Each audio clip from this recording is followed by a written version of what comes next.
வணக்கம் நண்பர்களே. இப்போ நம்ம போன சில பதிவுகளில் நம்ம வாழ்க்கையில் இருக்கிற பெரும்பான்மையான சிக்கல்களுக்கு என்னென்ன காரணங்கள்னு எல்லாம் பார்த்துட்டு வரோம். இப்போ அந்த சீரீஸில்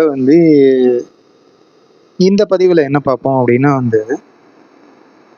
நம்ம வாழ்க்கையில் நம்ம பெரும்பான்மையான பிரச்சனைகளுக்கு நம்மளுடைய பழக்க வழக்கங்களும் அதையெல்லாம் சேர்ந்து வச்சிருக்கிற நம்மளுடைய குணங்களும் தான் காரணம், குணாதிசயங்களும் தான் காரணம் அப்படின்னு பார்த்தோம். அதாவது பேசிக்கலி நம்மளுடைய ஹேபிட்ஸ், பிஹேவியர்ஸ், நம்மளுடைய கேரக்டர், இதுதான் காரணம் அப்படிங்கிறத பார்த்தோம். இப்போ என்னன்னா, அந்த பழக்க வழக்கங்கள் நமக்கு எப்படி உருவாகுது அப்படிங்கிறத பார்ப்போம். எப்படி உருவாகுதுன்னா மனதளவில் நம்ம எப்படி உருவாகுது அப்படிங்கிறது நம்ம குழந்தை வளர்ப்பை பற்றி நம்ம பார்த்த பதிவுலேயே இருக்கு. அந்த லிங்கை நான் ஷேர் பண்ணுறேன், பார்த்துக்கோங்க. அதை பார்க்காத நண்பர்கள் அதை பார்த்துக்கோங்க. ஆனால் இங்கே என்னென்னா, நிஜமாவே அந்த பழக்க வழக்கங்கள் நம்ம உடல் அளவில் நம்ம மூளையிலேயே மாற்றங்களை நமக்கு உண்டு பண்ணுதா அப்படிங்கிறத பார்ப்போம். ஏன்னா பழக்க வழக்கங்களை மாற்றுறதுங்கிறது அவ்வளோ பெரிய சிக்கலாக இருக்குது மனிதர்களுக்கு. நான் எனக்கும் சேர்த்து தான் சொல்கிறேன். ஒரு பழக்க வழக்கத்தை உடச்சி நம்ம தப்பாக இருக்குன்னு தெரியுது. அந்த பழக்க வழக்கம் அதை உடச்சி நம்ம தலைகீழ மாற்றணும் அப்படின்னா அந்த பழக்க வழக்கம் அந்த பழக்க வழக்கத்தை விடுறதை காட்டிலும் உயிரை விட்டுடலாங்கிற அளவுக்கு பழக்க வழக்கம் அவ்வளோ ஸ்ட்ராங்காக இருக்குது. அந்த பழக்க வழக்கம் இல்லைன்னா நம்ம செத்து போயிடலாம், நம்மள ஒரு பகுதி அப்படிங்கிற மாதிரி நினச்சி நம்மளுடைய ஈகோ நம்மளை அதை காப்பாற்ற ட்ரை பண்ணுது அந்த பழக்க வழக்கத்தை. அதில் என்ன அப்படிப்பட்ட சிக்கல் இருக்குது, ஏன் அப்படிங்கிறத பார்க்கலாம். இப்போ பழக்க வழக்கங்கிறது எப்படி நம்ம இப்போ சின்ன குழந்தையா இருக்கோம் இல்லைங்களா, அப்போ தானே பழக்க வழக்கம் கொஞ்சம் கொஞ்சமாக பழகிறோம். அப்போ சின்ன குழந்தையுடைய ஒரு மூளை முழுமையாக டெவலப் எல்லாம் ஆயிருக்காது. மூளை ரொம்ப ஓரளவு ஃப்ரெஷ்ஷாக தான் இருக்கும், ரொம்ப ஒரு ஃப்ளெக்சிபிளாக தான் இருக்கும் மூளை. இப்போ மூளையில் நரம்பு மண்டலத்தில் அதில் அந்த ஒரு செல்களுக்கு பேர் நியூரான்னு பேர். அந்த நியூரான் ஒன்று இப்போ நியூரானல் பாத்வேஸ்ன்னு சொல்லுவாங்க. நிறையா நியூரான்ஸ் ஒன்னோட ஒன்று அப்படியே கனெக்ட் ஆகி ஒரு வழித்தடம் மாதிரி ஃபார்ம் ஆகும். அப்போ அந்த வழித்தடம் ஃபார்ம் ஆச்சு அப்படின்னா தான் நம்ம நரம்பு மண்டலமே அப்படி தான் உருவாகுது. அப்போ இங்கே என்ன அப்படின்னா நம்ம ஒரு பழக்க வழக்கம் ஒன்று ஃபார்ம் பண்ணுறோன்னு வச்சுக்கோங்களேன். அங்கே என்ன ஆகுது அப்படின்னா ஒரு தடவை ஒரு விஷயத்தையும் நம்ம சின்ன வயசுல கற்றுக்கிட்டு ஒரு விஷயத்தை திருப்பி திருப்பி திருப்பி திருப்பி செய்யும் போது என்ன ஆகுது அப்படின்னா ஃபஸ்ட்டு அந்த நியூரான் 2 நியூரான் கொஞ்சம் கொஞ்சமாக கனெக்ட் ஆகுது. இதே மாதிரி கொஞ்சம் கொஞ்சமாக அந்த நியூரான்ஸ் அங்கே கனெக்ட் ஆகிட்டே இருக்குது. அதுக்குமே அந்த 2 நியூரான்ஸை கனெக்ட் பண்ணுறதுக்கு ஆஸ்ட்ரோசைட்டுன்னு ஒரு செல் இருக்குது. அந்த செல்கள் மூலமாக தான் அந்த கனெக்ஷன் ஏற்படுத்தப்படுது. அப்போ அந்த செல்கள் இவென்ச்சுவலாக என்ன ஆகுது அப்படின்னா நிறைய நியூரான்ஸை கனெக்ட் பண்ணிவிட்டு நரம்பு மண்டல செல்களை கனெக்ட் பண்ணி இந்த ஆஸ்ட்ரோசைட்டுங்கிற அந்த செல்கள் என்ன பண்ணுது அப்படின்னா உள்ளுக்குள்ளே ஒரு புது வழித்தடம் மாதிரி ஒன்று போடுது. அப்போ எதுக்காக அந்த வழித்தடம் தேவைப்படுது அப்படின்னா நம்ம இந்த விஷயத்தை திருப்பி திருப்பி திருப்பி செய்கிறோம். அப்போ ஒரு வாட்டியும் யோசிச்சு இப்படி பண்ணுமா, அப்படி பண்ணுமா, இப்படி போகணுமா, அப்படி போகணுமான்லாம் யோசிச்சு செய்ய தேவையில்ல. இதுதான் நம்ம ரெகுலராக போகிற ரூட்டு. அப்போ இந்த ரூட்டுக்கு நம்ம ரோடு போடலாம் அப்படிங்கிற மாதிரி. இப்போ ஃபார் எக்ஸாம்பிள், இப்போ வயலில் இருக்கீங்க, போய்கிட்டு இருக்கோம் அப்படின்னு வச்சுக்கோங்களேன். வயலில் ஒரே மாதிரி ஒரு வழியில் போய்கிட்டே இருக்கோம்னா அங்கே ஒரு வழித்தடம் உருவாகுது இல்லையா. இப்போ வரப்பு பார்த்தீங்க அப்படின்னா வரப்பில் புல்லெல்லாம் இருக்கும். நம்ம அங்கே வரப்பில் நிறைய பேர் நடந்து போக போக போக அந்த பாதையில் புல்லெல்லாம் நஞ்சு போய் அந்த பாதை அங்கே வழித்தடம் இருக்கும். சைடில் தானே புல் முளைச்சிருக்கும். அப்போ அதே மாதிரி இங்கே என்ன நடக்குது அப்படின்னா நம்ம திருப்பி திருப்பி திருப்பி ஒரு விஷயத்தை செய்ய செய்ய செய்ய அங்கே என்னன்னா உள்ளுக்குள்ளே நம்ம மூளையில் ஒரு நியூரானல் பாத்வே உருவாகுது. இப்போ இது ஒரு குழந்தையோட மூளையில் ரொம்ப ஃப்ரெஷ்ஷாக இருக்கும். அங்கே எந்த பெரிய பாத்வேயும் இருக்காது. அதனால குழந்தைகளால் ரொம்ப ஃப்ளெக்சிபிளாக இருக்க முடியும். திடீர்னு ஒன்று செய்வாங்க, திடீர்னு அடுத்த நிமிஷம் ஒன்று செய்வாங்க, திடீர்னு அழுவாங்க, அடுத்த நிமிஷம் அதை மறந்துடுவாங்க. இப்படியெல்லாம் இருக்க முடியும். ஆனால் மனிதர்களோட மனிதர்களோட மூளையில் வளர்ந்ததுக்கப்புறம் என்ன ஆகுதுன்னா கொஞ்சம் கொஞ்சமாக சின்ன வயசுலேருந்து அந்த நம்மளுடைய பழக்க வழக்கங்களுக்கான அந்த பதிவு நடக்குது. சரியா? பேசிக்கலி என்னன்னா நம்ம கரடு மேடாக இருக்கிற ஒரு பாதையில் ரெகுலராக போகிறதுங்கிறது நமக்கு கஷ்டமாக இருக்குது. அப்படிங்கிறப்ப அந்த பாதையை கொஞ்சம் கொஞ்சமாக அங்கே இருக்கிற முள்ளு கிள்ளு கல் எல்லாத்தையும் தூக்கி அந்த பக்கம் போட்டுட்டு, அப்புறம் மண் வழித்தடமாக இருக்குது. அப்புறம் மண் மேலே கொஞ்சம் அந்த ரோட் ரோலர் வச்சு உருட்டுறது. அப்புறம் வந்து அந்த ரோட் ரோலர் மேலே வந்து உருட்டினது மட்டும் பார்த்தாதுன்னு கொஞ்சம் ஜல்லிக்கல்லு கூட்டி கொஞ்சம் தார் ரோடு போடுறது. அந்த தார் ரோடும் பத்தாதுன்னு சொல்லிட்டு அதுக்கப்புறம் வந்து இன்னும் ஒரு நம்ம வந்து அப்படியே வந்து பெர்ஃபெக்டாக வந்து ஒரு கான்கிரீட் ரோடு போட்டு வச்சிருக்கோம் இல்லையா? இது மாதிரி வந்து நம்ம மூளையில வந்து கனெக்ஷன்ஸ் உருவாகுது. இப்போ நம்ம வந்து ஒரு பயங்கரமான ஒரு பழக்க வழக்கம், பயங்கர ஸ்ட்ராங்கான ஒரு பழக்க வழக்கத்தில் நம்ம இருக்கோம் அப்படின்னா வந்து அங்கே வந்து மூளையில வந்து ரொம்ப ரொம்ப ஸ்ட்ராங்கான ஒரு நியூரனல் பாத்வே, ஒரு நரம்பு மண்டல கனெக்ஷன் வந்து உருவாகி வளர்ந்து உட்கார்ந்துருக்குன்னு அர்த்தம். அப்ப இங்க தான் வந்து என்ன சிக்கல் வருது அப்படின்னா வந்து, நம்ம ஒரு விஷயத்த செய்றோம் அப்படின்னா வந்து, அந்த விஷயத்த இப்படிதான் செஞ்சு பழகியிருக்கோம் அப்படின்னா, நம்ம மாத்தி செய்யணும்னு நெனச்சாலும் வந்து, அங்க மூளை என்ன பண்ணும்னா வந்து, "இங்க பாரு இந்த ரோடு இருக்கு பாரு, இதுல போறது தான் ஈஸி. இப்படி போயிடலாம்" அப்படின்னு சொல்லிட்டு டபக்குன்னு வந்து அந்த பழக்கப்பட்ட ஒரு ரூட் வழியா தான் போக நம்மள வழி நடத்தும். அப்ப வந்து இங்க என்னன்னா, நம்ம அத மாத்தி அமைக்கணும் அப்படின்னா வந்து, நமக்கு நம்ம நிஜமாவே வந்து என்ன நடக்குதுங்கிறத புரிஞ்சுட்டு நம்ம முயற்சி பண்ண வேண்டிய தேவை இருக்குது. அப்ப இங்க என்ன புரிஞ்சுக்கணும் அப்படின்னா வந்து, பழக்கவழக்கங்கள் இப்ப என்னன்னா, இது எதனால மூளை இப்படி பண்ணுது அப்படின்னா வந்து, ஆமா நமக்கு வந்து நம்ம திருப்பி திருப்பி செய்யற விஷயங்கள் நமக்கு ஈஸியா இருக்கணும். ஒவ்வொன்னுக்கும் சிந்திச்சுக்கிட்டே இருக்கணுங்கிறது அவசியம் இருக்கக்கூடாதுல்ல. எப்ப பார்த்தாலும் ராத்திரி பகலா உட்காந்து வந்து இதே எப்படி பண்றது, அதே எப்படி பண்றதுன்னு யோசிச்சிட்டே இருக்கிறது ஈஸியா இருக்கா என்ன? இல்லல்ல. அப்ப வந்து ரெகுலரா செய்யற விஷயங்களுக்கு நம்ம வேலைகள் ரொம்ப ஈஸியா இருக்கணும். இப்ப நம்ம டெய்லி வண்டி ஓட்டிட்டு போயிட்டு இருக்கோம்னா, அது நம்ம அப்படியே கவனிச்சாலும் கவனிக்காட்டியும் வந்து எங்க பிரேக் பிடிக்கணும், எங்க ஆக்ஸலரேட்டர் குடுக்கணுங்கிறதெல்லாம் வந்து டக்குன்னு நம்ம பாட்டுல பண்ணிட்டே போயிட்டு இருக்கோம்ல. ஃபுல் கவனம் வச்சா ஓட்டுறோம். அதே மாரி பெண்கள்லாம் வந்து ரொம்ப அழகா வந்து சமைக்கிறாங்க அப்படின்னா வந்து, அவங்க பாட்டுல அசால்ட்டா செய்றாங்கல்ல. நல்ல பழக்கம் இருக்கிற பெண்கள் வந்து ரொம்ப அசால்ட்டா செய்றாங்கல்ல. எதையுமே அப்படியே கண்டுக்காம ரொம்ப சர்வசாதாரணமா செய்வாங்க. ஆனா ரொம்ப சிறப்பா இருக்கும் இல்லையா? அப்ப அது மாரி வந்து ஒரு ஒரு விஷயம் வந்து அந்த பழக்கவழக்கம்ங்கிறது நம்ம வாழ்க்கைய வந்து நமக்கு ஈஸி ஆக்குறதுக்காக உருவாக்கப்பட்டது.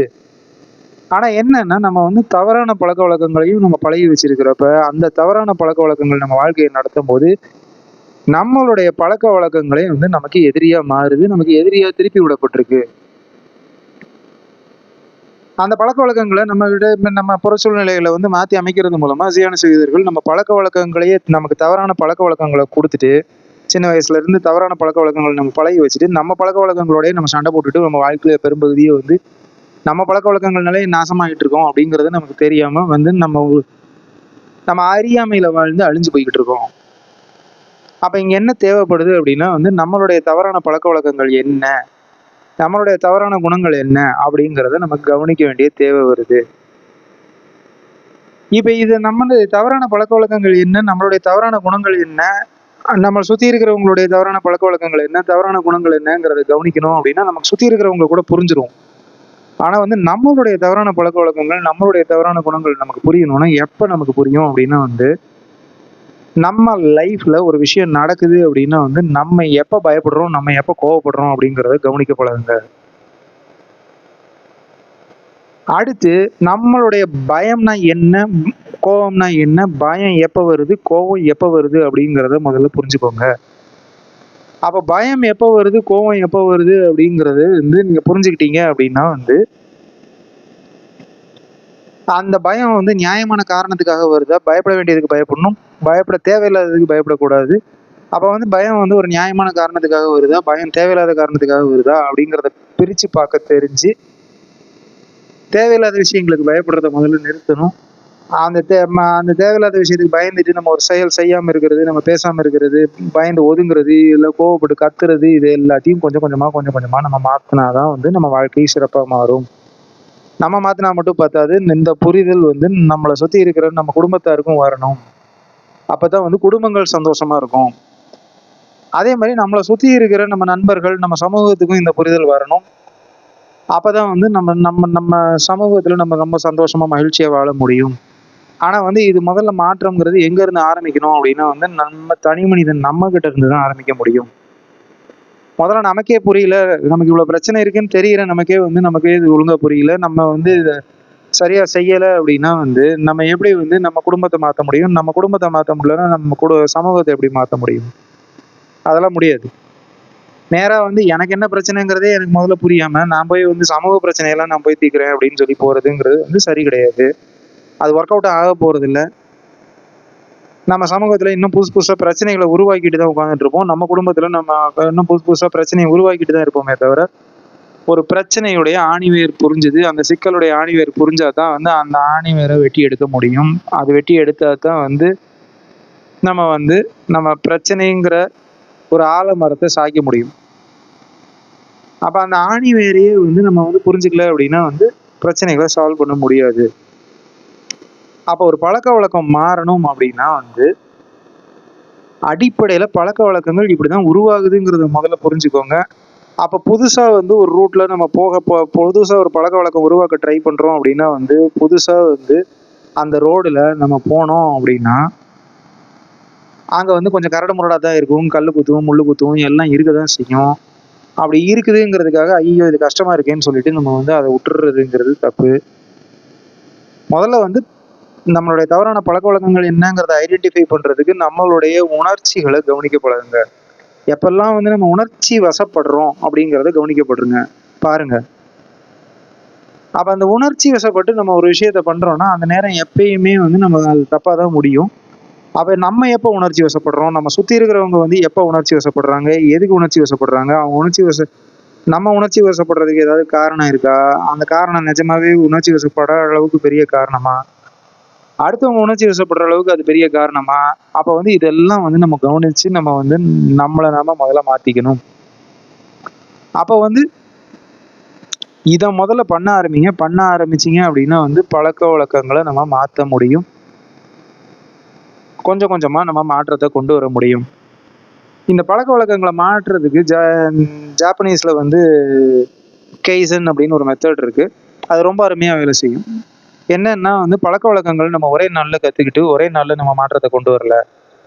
ரொம்ப ரொம்ப ஸ்லோவா, ரொம்ப ரொம்ப மெதுவா, ரொம்ப ரொம்ப கொஞ்சம் கொஞ்சமா தான் வந்து பழக்கவழக்கத்தை நம்ம மாத்துறோம். இத வந்து இந்த மெத்தடாலஜி மட்டும்தான் ஒர்க் ஆகும். மத்த மெத்தடாலஜி எல்லாம் வந்து எப்பன்னா வந்து சில நேரம் வந்து நம்ம எங்கேயாவது வந்து நம்ம ரொம்ப நெருக்கடியான நேரத்துல இப்போ வந்து ஒரு லிவர் ஃபெயிலியர் ஆன பேஷண்ட் வந்து இன்னும் குடிச்சு குடிச்சு லிவர் ஃபெயிலியர் ஆன பேஷண்ட் வந்து இப்போ இன்னும் குடிச்சின்னா செத்துருவ அப்படின்னு வந்து டாக்டர் சொல்லிட்டாங்கன்னா வேற வழியே இல்லாம டபால்னு பழக்கவழக்கத்தை விட்டுருவாங்க. அந்த மாதிரி ஏதாவது வந்து ரொம்ப டிராஸ்டிக்கான விஷயம் நம்ம வாழ்க்கையில நடந்து நம்ம பழக்கவழக்கம் தடால்னு மாறினா தவிர நம்ம சாதாரணமா வந்து சாதாரண கெட்ட பழக்கங்கள்ல இருந்தெல்லாம் வந்து நம்ம அவ்வளவு டக்குன்னுலாம் வந்து நம்ம டபால்னு எல்லாம் விட்டுட்டு மாற மாட்டோம். நமக்கு வந்து என்னன்னா அப்ப பழக்கவழக்கங்களை கொஞ்சம் கொஞ்சமா ஸ்டெப்பா மாத்துங்க. இப்ப என்னன்னா மூளையில வந்து என்ன தோணும் அப்படின்னா வந்து நமக்கு மனசு வந்து பிடிச்சது தான் செய்யும்னு சொன்னேன். அப்ப பழக்கவழக்கங்கிறது நமக்கு பிடிச்சிருக்கும், அதனால அதை செய்யும். அப்ப பிடிக்காத ஒரு விஷயத்த செய்யறோம் அப்படின்னு மனசுக்கு ரொம்ப தோணுச்சு அப்படின்னா வந்து அந்த விஷயத்த செய்யாது. அப்ப என்னன்னா பிடிக்காத விஷயத்த செய்யறதுங்கிற மாதிரி மனசுக்கு ஃபீல் பண்ணாத அளவுக்கு புது பழக்கவழக்கம் நீங்க அதுக்கு நேர் எதிராக கொண்டு வரணும்னா சின்னதா சேஞ்ச் கொண்டு வாங்க. ரொம்ப பெரிய லெவல்ல எல்லாம் சேஞ்ச் வராது. இது வந்து எப்படின்னா பழக்கவழக்கங்கிறது இப்ப கடல்ல போய்கிட்டு இருக்கிற ஒரு கப்பல் ஒரு டைரக்ஷன்ல போய்கிட்டு இருக்கிற மாதிரி. சரிங்களா? ஒரு கப்பல் ஒரு டைரக்ஷன்ல ஒரு ஒரு பயங்கரமான ஒரு ஒரு இல்ல வந்து கப்பல் கூட வேண்டாம். நீங்க இதை வந்து இப்படி எடுத்துக்கோங்க. ஒரு பெரிய கண்டெய்னர் லாரி வந்து ஒரு பெரிய ஒரு ரோட்ல பயங்கர வேகத்துல போய்கிட்டு இருக்கு அப்படிங்கிற மாதிரி இருக்கு அப்படின்னா வந்து நீங்க டபால்னு வந்து அந்த லாரியை திருப்பி வந்து ஒரு குண்டு குழி இருக்கிற ரோட்ல வந்து ஓட்டுறீங்க அப்படின்னா வந்து அப்படியெல்லாம் வந்து நம்ம ஓட்ட முடியாது டபால். அப்ப அங்க என்ன தேவைப்படுது அப்படின்னா வந்து ஸ்டெப்பா அந்த லாரியை திருப்பணும்னு நீங்க நினைக்கிறீங்க அப்படின்னா வந்து வேற ரோட்ல போகணும் அப்படின்னு நினைக்கிறீங்கன்னா முதல்ல வேற ரோடு முதல்ல போடுறதுக்கு தேவையான விஷயத்த பண்ணணும். அப்ப அதுக்கு வந்து ஸ்டெப்பா என்ன பண்ணணும் அப்படின்னா வந்து முதல்ல வந்து அந்த ரோட்ல இருக்கிற கல்லு முள்ளெல்லாம் கொஞ்சம் கொஞ்சமா வெட்டணும். அப்புறம் அங்க வந்து கொஞ்சம் கொஞ்சமா வந்து மண் போட்டு நிரப்பணும். அப்புறம் அந்த மண்ணை ரோலர் ஓட்டணும். அப்புறம் வந்து அது மேல வந்து ஜல்லி போடணும். அப்புறம் வந்து அது மேல ரோலர் ஓட்டணும். இப்படியெல்லாம் வந்து அப்படி அப்புறம் தார் ஊற்றணும், ரோடு போடணும், அப்புறம் கான்கிரீட் ரோடு போடணும். இந்த மாதிரி வந்து ஸ்டெப்பா கொஞ்சம் கொஞ்சமா தான் பண்ணணும். பண்ண முடியும். அப்படி பண்ணாதான் ஈஸியா இருக்கும். எல்லாத்தையும் வந்து ஒரே நேரத்துல பண்ணணும்னு நினைச்சீங்க அப்படின்னா வந்து என்ன ஆகும்னா ட்ரை பண்ணுவீங்க. அது உங்களுக்கு பிடிக்கவும் செய்யாது. இது ஓவரா இருக்கு அப்படின்னு சொல்லிட்டு 4 நாள் ட்ரை பண்ணிட்டு புது பழக்கவழக்கம் கொண்டு வர ட்ரை பண்ணிட்டு கம்ப்ளீட்டா விட்டுட்டு போயிடுவீங்க. அப்ப என்னன்னா ஸ்டார்ட் பண்றதுங்கிறது ரொம்ப ரொம்ப ரொம்ப ரொம்ப ஸ்லோவா ஆனா ரெகுலரா பண்றத பழகுங்க. இப்ப ஃபார் எக்ஸாம்பிள் நான் சொல்றதுங்கிறது இங்க வந்து ரொம்ப முக்கியமா நான் சொல்றதுங்கிறது நம்ம யாருக்குமே வந்து கவனம் இல்லைங்கிறது என்னுடைய புரிதல். ஒரு விஷயத்துல நம்மளால வந்து இப்ப நான் பதிவு போடுறேன் அப்படின்னு வச்சுக்கோங்களேன். ஒரு 1 மணி நேரம் பதிவு போட்டேன்னா, 1 மணி நேரம் உட்காந்து கரெக்ட்டா அத கவனிச்சு கேட்கிற பழக்கம்லாம் வந்து யாருக்கும் இல்ல. அப்ப அந்த கவனமே இல்ல அப்படிங்கிறப்ப, பொறுமையே இல்ல அப்படின்னா வந்து, அந்த கவனம் ஃபர்ஸ்ட்டு கொண்டு வர்றதுக்கு ஒரு பழக்கம் வந்து இப்ப ஏதோ மெடிடேஷன் பண்றீங்க அப்படின்னா, நான் நேரா போய் நான் இப்ப 1/2 மணி நேரம் உட்காந்து பண்ணுவேன் அப்படின்னு சொல்லிட்டு போய் பண்ண ஆரம்பிச்சு, 1/2 மணி நேரம் வந்து 4 நாள் இல்ல 10 நாள் 1/2 மணி நேரம் பண்ணிட்டு, போ இது எனக்கு பண்ண புடிக்கல அப்படின்ட்டு போயிடுறதுங்கிறது, அது என்னன்னா மனசு வந்து உட்கார்றதுக்கு அதுக்கு பிடிக்காது. அப்ப என்னன்னா ஃபர்ஸ்ட்டு என்ன பண்ணுங்க வந்து மெடிடேஷன் பண்றீங்களா? 5 நிமிஷம் இல்ல 2 நிமிஷம். ஆனா வந்து ரெகுலரா டெய்லி வந்து உங்களுக்கு பெருசாவே தோணாத அளவுக்கு 2 நிமிஷம் வந்து உட்கார்ந்து அத பண்ணுங்க. 2 நிமிஷம். அது வந்து உங்களுக்கு ஒண்ணும் பெரிய கஷ்டமாவே தெரியாது. அந்த 2 நிமிஷத்த வந்து ரெகுலரா வந்து ஒரு 1 வாரத்துக்கு பண்ணுங்க. அப்புறம் வந்து அந்த 2 நிமிஷத்த வந்து அந்த 1 வாரம் கழிச்சு, அந்த 1 வாரத்துல அது பழகிடும் ஓரளவு. 1 வாரம் 10 நாள்ல. அந்த 10 நாள் கழிச்சு அந்த 2 நிமிஷத்துலருந்து அத 4 நிமிஷமாக்குங்க. அப்புறம் வந்து 4 நிமிஷத்துலருந்து அப்புறம் இன்னொரு ஒரு 10 நாள் கழிச்சு அத ஒரு 6 நிமிஷமாக்குங்க. இப்படியே கொஞ்சம் கொஞ்சமா பழக்கத்த பழகுனீங்க அப்படின்னா, ஓரளவு பண்ணிடலாம். அதே மாரி ஒரு விஷயம் கவனம் வைக்க ட்ரை பண்றீங்க அப்படின்னா வந்து, நான் கன்டினியூஸா வந்து 5 நிமிஷம்னா 10 நிமிஷம்னா வந்து நான் 10 நிமிஷம் கவனம் வைக்க ட்ரை பண்ணுவேன்னு உட்கார்ந்து அப்படியெல்லாம் ட்ரை பண்ணாதீங்க. 30 செகண்டா பிரிச்சுக்கோங்க. அந்த 30 செகண்டுக்கு வந்து நான் முழு கவனமும் வந்து ஒரு விஷயத்துல நான் வைக்கிறேன், மூச்ச கவனிக்கிறேன், இல்ல ஒரு விளக்க பார்க்குறேன் இப்படிலாம் ஆரம்பிச்சீங்க அப்படின்னா, அந்த ஒரு 30 செகண்டுக்கு கவனத்த கரெக்ட்டா வைக்க ட்ரை பண்ணுங்க. அப்புறம் வந்து திருப்பியும் ஸ்டார்ட் பண்ணுங்க. அடுத்த 30 செகண்ட் ஃபர்ஸ்ட்ல இருந்து ஸ்டார்ட் பண்றது. அந்த மாரி ஸ்டார்ட் பண்ணுங்க. அப்படின்னா வந்து இது என்னன்னா வந்து இப்ப நான் வந்து ஒரு எல்ஐசி பில்டிங் ஏறணும், நான் ஒரு 12 மாடிக்கு நான் ஏறணும் அப்படின்னா வந்து, ஐயோ! 12 மாடி ஏறணுமான்னு நெனச்சா வந்து நம்ம செய்யவே மாட்டோம். இன்னைக்கு தேதிக்கு இப்ப நம்ம பண்ண வேண்டியது இந்த ஒரு படி. இந்த செகண்ட்ல. இந்த ஒரு படிய முதல்ல ஏறி பழகணும். ரெகுலரா ஏறி பழகணும்னா, அப்புறம் வந்து 2 படி ஏறி பழகலாம். அப்புறம் வந்து அடுத்த வாரம் வந்து 3 படி ஏறி பழகலாம். அடுத்த வாரம் வந்து 4 படி ஏறி பழகலாம். டெய்லி இதே மாரி வந்து இம்ப்ரூவ் பண்ணிக்கிட்டே போனோம் அப்படின்னா வந்து, காலப்போக்குல நமக்கு அந்த பழக்கம் ரெகுலர் ஆயிடும். காலப்போக்குல நம்ம வந்து அந்த கவனத்த திருப்பி எடுக்கிறதுக்கான அந்த மெடிடேஷனையும் நம்ம வந்து 1 மணி நேரம், 1/2 மணி நேரம், 1 மணி நேரம் ரொம்ப சர்வசாதாரணமா பண்ண முடியும். இதுதான் வந்து பழக்கத்த வந்து நம்ம வந்து உருவாக்குறதுக்கான வழி. அதே மாரி புக்கு படிக்கிறது இதெல்லாம் பழக்கமே இல்லன்னு வச்சுக்கோங்களேன். புக்கு படிங்க. இப்ப திருக்குறள்லாம் எடுத்து படிக்கணும் அப்படின்னா வந்து படிங்க. இது நல்ல பழக்கம் தானே அது. கெட்ட பழக்கம் நெறைய வச்சுட்டு ஃபோன பார்த்துட்டு உட்கார்ந்துட்டு இருக்கிறத காட்டிலும் புக்கு படிக்கிற பழக்கம் ஃபோன தூக்கி போட்டுட்டு புக்கு படிக்கிற பழக்கம் உங்களுக்கு வரணும் அப்படின்னா, ஃபோன சைலன்ட் மோட்ல தூக்கி நோட்டிஃபிகேஷன்லாம் ஆஃப் பண்ணி சைலன்ட் மோட்ல தூக்கி ஓரமா வச்சுருங்க. வச்சுட்டு அதுக்கு பதிலா வந்து என்ன பண்ணுங்க அப்படின்னா வந்து, பெட்டு பக்கத்துல ஃபோன் வைக்கிறது பதிலா வந்து பெட்டு பக்கத்துல ஒரு புக்க வச்சுக்கோங்க. திருக்குறள வச்சுக்கோங்க. திருக்குறள்ல இருந்து ஒரே ஒரு என்ன பண்ணுங்க அப்படின்னா, உடனே வந்து நான் திருக்குறள கரைச்சு குடிக்க போறேன்லாம் முடிவு பண்ணாதீங்க. திருக்குறள்ல ஒரே ஒரு அதிகாரம் எடுங்க. இப்ப நான் அறிவுடைமைன்னு ஒண்ணு சொன்னேன் அப்படின்னா வந்து, அந்த அறிவுடைமை அதிகாரத்த எடுங்க. அந்த அறிவுடைமை அதிகாரத்துல மட்டும் இருக்கிற அந்த 10 குறள மட்டும் வந்து அன்னைக்கு படிங்க. அந்த ஒரு பேஜ் தான் இருக்கும் அது. அதே மாரி வந்து இப்ப என்னன்னா வந்து, ஒரு வாரத்துக்கு அந்த அறிவுடைமை அதிகாரத்துல இருக்கிற அந்த ஒரே அந்த பேஜையே வந்து படிங்க. படிச்சு முடிச்சுட்டு, அடுத்த வாரம் என்ன பண்ணுங்க, இன்னொரு அதிகாரம் சேர்த்துக்கோங்க. அந்த ஒரு பேஜ் படிச்சதுக்கு பதிலா இப்ப வந்து இன்னொரு 2 பேஜ் படிக்கலாம் அப்படிங்கிறது முடிவு பண்ணிக்கோங்க. இப்ப 2 பேஜ்னா வந்து 2 அதிகாரம் படிங்க அடுத்த அடுத்த வாரம். அதுக்கு அடுத்த வாரம் வந்து 3 அதிகாரம் படிங்க. இப்படியே கொஞ்சம் கொஞ்சமா கூட்டிட்டு போனீங்க அப்படின்னா வந்து ஒரு 6 மாசத்துல வந்து ஒரு புக்க நீங்க ஒரு வாரத்துல படிச்சு முடிக்கிற அளவுக்கு உங்களுக்கு பழக்கம் வந்துரும். கவனமும் வந்துரும். அப்ப என்னன்னா வந்து நம்ம சின்ன சின்ன ஸ்டெப்ஸா எடுத்துட்டு போறதுங்கிறது வந்து நமக்கு வந்து பிரச்சனைகளே இல்லாம ரொம்ப அழகா வந்து பண்ண முடியும். இத இன்னொரு இடத்துலயும் நீங்க பார்க்கலாம். என்ன அப்படின்னா, நம்மள ஆட்சி பண்ற சியான செய்வதர்கள் வந்து நமக்கு வந்து மாற்றங்கள வந்து கொண்டு வந்திருக்காங்க நம்ம வாழ்வியல்ல. நம்மள வந்து உருப்படமாக்குறதுங்கிறது ரொம்ப ரொம்ப வந்து ஒரே நேரத்துல பல விஷயத்த பண்ணானுங்கன்னு வச்சுக்கோங்களேன். நமக்கு வந்து என்னன்னா, என்னடா இப்படி பண்றானுங்க, நம்மள அடிமைப்படுத்துறானுங்கங்கிறதெல்லாம் நமக்கு கிளீனா புரிஞ்சிரும். அப்ப என்ன பண்றானுங்க அப்படின்னா வந்து, ஸ்டெப்பா வந்து ஒரு வருஷத்துக்கு கொஞ்சம் கொஞ்சமா வந்து நமக்கு மட்டமான பழக்கவழக்கங்கள நமக்கு ஊக்குவிச்சு வளர்க்குறாங்க. நீங்க யோசிச்சு பாருங்களேன். இப்ப ஒண்ணும் இல்ல. போன தலைமுறை இப்ப வந்து ஒரு 1970கள்ல இருந்த தலைமுறை அன்னைக்கு அன்னைக்கு வந்து 25 வயசு இருந்த தலைமுறை, அதாவது நம்ம இப்ப அப்பா அம்மாவெல்லாம் எடுத்துக்கிட்டீங்கன்னு வச்சுக்கோங்களேன், அவங்க அளவுக்கு நம்ம நல்லவங்களா இருக்கோமா? நல்ல பழக்கவழக்கங்கள் இருக்கா? அன்னைக்கு வாழ்ந்த சமூகம் அளவுக்கு இன்னைக்கு இருக்கிற சமூகத்துக்கு நல்ல பழக்கவழக்கம் இருக்கா என்ன? இல்லையே.